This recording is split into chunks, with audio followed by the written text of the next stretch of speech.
अभिनेते किरण मानेंच्या आगाऊपणावर लोक संतापले. ठिकठिकाणी किरण विरोधात पोलिसात तक्रारी दाखल. प्रभादेवीचा वादग्रस्त पूल शुक्रवारी मध्यरात्रीपासून राहणार बंद. शिवडी नावाशेवा पुलाच्या विस्तारीकरणासाठी घेतला निर्णय. लातूरमध्ये हमी भावापेक्षा कमी भावानं शेतमालाची खरेदी. क्रांतिकारी शेतकरी संघटनेनं बंद पाडला बाजार. शिर्डी साईबाबा संस्थानामध्ये मोठा बदल. AI प्रणालीमुळे दर्शन जलद आणि सुरक्षितरित्या होणार. कर्नाटकमध्ये शिवाजी स्टेडियम मेट्रो स्टेशनचं नाव काँग्रेसने बदललं. कर्नाटक सरकारच्या निर्णयाचा मुख्यमंत्र्यांकडून जाहीर निषेध. राहुल गांधींच्या नेतृत्वात काँग्रेस हरली. 90 निवडणुका. मंत्री अनुराग ठाकूर यांच्याकडून लक्षवेधी दावा.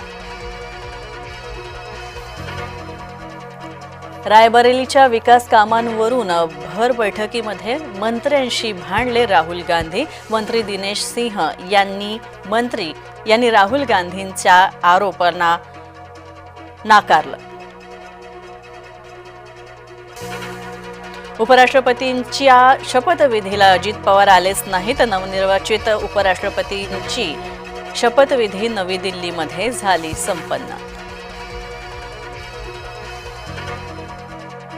15वे उपराष्ट्रपती म्हणून CP राधाकृष्णन यांनी घेतली शपथ. राष्ट्रपती द्रौपदी मुर्मू यांनी दिली पद आणि गोपनीयतेची शपथ. माजी उपराष्ट्रपती धनखड शपथविधीला हजर. अनेक दिवसांनी दिसले जगदीप धनखड. हिंसाचाराच्या घटनेनंतर मोदी पहिल्यांदाच जाणार मणिपूरमध्ये. 8,500 कोटींच्या विकास प्रकल्पांचं करणार उद्घाटन. नेपाळमधील राजकीय नाट्य संपुष्टामध्ये. सार्वत्रिक निवडणूक होईपर्यंत सुशीला कार्की काळजीवाहू पंतप्रधान. नेपाळच्या आंदोलनातील मृतांची संख्या पोहोचली 31 वर. नेपाळच्या तुरुंगातून 15,000 कैदी पळाले.